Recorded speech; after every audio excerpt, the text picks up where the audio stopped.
आज की क्लास में हम सभी हिंदी के जो चैप्टर 1 है काव्य खंड का, उसका गुरु नानक यानी जो राम नाम यूनिवर्सिटी चैप्टर है उसका हम लोग ऑब्जेक्टिव प्रश्न लगाने वाले हैं। तो सभी प्रश्नों को ध्यान से पढ़िएगा और अच्छी तरीके से आप सभी को पढ़ाए और सभी प्रश्नों का आंसर देते चलिएगा, ठीक है।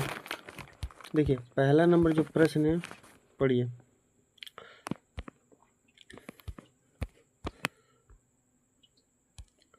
गुरु नानक की पत्नी का क्या नाम था? तो गुरु नानक के पत्नी जी का नाम बताइए। क्या सुलक्षणी था, क्या सुलोचना था, कि सरला था या सुलोचनी था? तो उसके पत्नी का था, उनका पत्नी का नाम था सुलक्षणी। क्या नाम था भाई? सुलक्षणी नाम था। आगे जो 2 नंबर प्रश्न बताइएगा कि गुरु नानक ने पंजाबी के अलावा और किस भाषा में कविताएं लिखी है? तो गुरु नानक ने पंजाबी के अलावा किस भाषा में लिखी है? तो बंगाली भाषा में, क्या हिंदी भाषा में, क्या उड़िया भाषा में, क्या मराठी भाषा में? तो गुरु नानक देव जी ने लिखी हिंदी भाषा में। किस भाषा में? हिंदी भाषा में। आगे प्रश्न पढ़िएगा 3 नंबर है कि गुरु नानक ने किस धर्म का प्रवर्तन किया? मतलब कौन से धर्म का शुरुआत किया? तो सिख धर्म का, हिंदू धर्म का, ईसाई धर्म का, मुसलमान धर्म का। तो उन्होंने सिख धर्म का शुरुआत किया था भाई मेरे। अगला प्रश्न पढ़िएगा 4 नंबर प्रश्न है कि किसके बिना प्राणी को मुक्ति नहीं मिलती? तो प्राणी को किसके बिना मुक्ति नहीं मिलती? कर्मकांड के बिना, मूर्ति पूजन के बिना, चारों धाम की यात्रा के बिना, गुरु ज्ञान के बिना। तो गुरु ज्ञान के बिना मुक्ति नहीं मिलती। डी ऑप्शन सही हो जाएगा। 5 नंबर प्रश्न की तलबंडी वर्तमान में कहाँ है? तो वर्तमान में ये पाकिस्तान में। कहाँ है? पाकिस्तान में। आगे है 6 नंबर प्रश्न है कि वर्णाश्रम और कर्मकांड का विरोध किसने किया? तो गुरु नानक देव जी ने किया। क्योंकि देखो सभी प्रश्न चैप्टर से, सभी प्रश्न कहाँ से? चैप्टर से। तो ऑप्शन नंबर ए हो जाएगा। आगे 7 नंबर प्रश्न है कि गुरु नानक ने किस भाषा में कविताएं लिखी? तो गुरु नानक ने पंजाबी में भी लिखी और हिंदी में भी लिखी। नहीं, ऑप्शन नंबर डी मार दीजिए इसका सही। आगे बढ़ते हैं भाई। 8 नंबर प्रश्न है कि सिख धर्म के 5वें गुरु कौन थे? तो सिख धर्म के जो पहले गुरु थे गुरु नानक देव जी थे और 5वें गुरु गुरु अर्जुन देव। 5वें गुरु गुरु अर्जुन देव थे। 9 नंबर प्रश्न पढ़ेंगे राम नाम के कीर्तन पर किसने जोर दिया है? तो किसने जोर दिया है? तो गुरु नानक देव जी ने। गुरु नानक गांधी जी, थोड़े गांधी जी आपके से आगे, ठीक है। तो ऑप्शन नंबर सी हो जाएगा। आगे भाई 10 नंबर प्रश्न है कि नारियों को उचित स्थान के लिए आवाज़ बुलंद किया है? कि किसने नारियों के लिए? हम भी नारियों के लिए उच्च शिक्षा के लिए बुलंद करते हैं, तो किसने किया है? तो गुरु नानक देव जी ने। गुरु नानक देव जी, ठीक। 11 नंबर प्रश्न बताइएगा सभी कोई कि जगी का अर्थ क्या होता है? देखो ज से जगी है, ज से जगत, ज से जगी और ज से जगत है। जगत को ही कहा जाता है संसार। जगत को ही क्या कहा जाता है? संसार। तो इसका अर्थ क्या होता है? संसार, ठीक है। अगला बताइएगा 12 नंबर प्रश्न के आंसर आपसे बताना है कि किसके बिना इस संसार में जन्म लेना बेकार है? राम नाम के बिना, गुरु नाम के बिना, माँ नाम के बिना, पिता नाम के बिना, तो राम नाम के बिना, ठीक। अब देखो ये सब अर्थ बताए थे आप सभी को। 13 नंबर प्रश्न की जपजी और सोहिला किसकी रचना है? तो जपजी और सोहिला जो रचना है गुरु नानक देव जी का। गुरु नानक देव जी।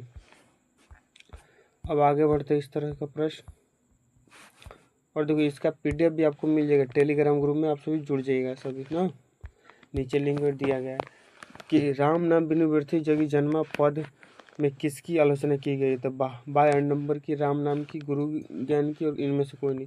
जो बाहरी अडम्बर है ना, जो बाहरी साधु संत मतलब वेशभूषा है, उसका उन्होंने आलोचना करते हैं, दिखावा करते हैं, ठीक है। गुरु नानक किस भक्ति धारा के थे? तो गुरु नानक जी थे वो कृष्ण भक्ति धारा के थे। क्या राम भक्ति धारा के थे? सगुण भक्ति धारा के, निर्गुण? तो वो निर्गुण भक्ति धारा के थे, ठीक।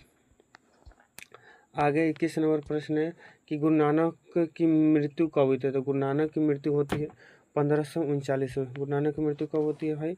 1539 में। डेट याद रखिएगा। आगे है 22 नंबर प्रश्न कि ब्रह्म का निवास कहाँ होता है? समुद्र में? बिल्कुल नहीं भाई। स्वर्ग में? बिल्कुल नहीं भाई। आकाश में? बिल्कुल नहीं।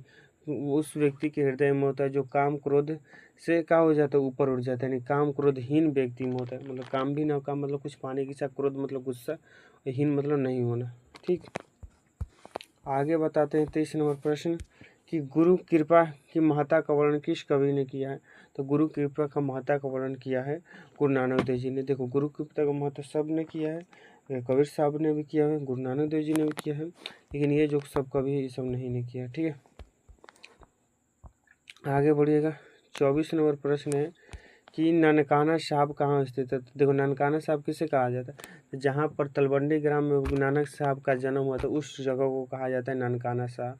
तो ये कहाँ है, पाकिस्तान में। ठीक, प्रेजेंट में पाकिस्तान में।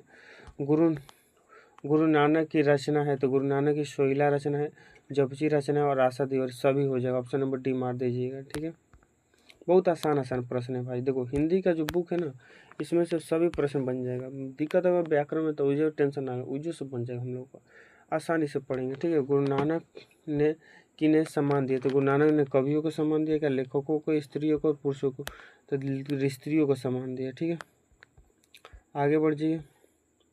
27 नंबर की कौन से पहले संत जिन्होंने विदेशी आक्रमणकारियों के विरुद्ध में आवाज़ उठे, मतलब जो आक्रमणकारी थे, जो विदेश से आते थे भारत में आक्रमण, उनके विरुद्ध आवाज़ उठाई, तो वो गुरु अर्जुन देव थे, क्या गुरु नानक देव जी थे, क्या गुरु दोनों थे। एक ऑप्शन है गुरु तेग बहादुर सिंह।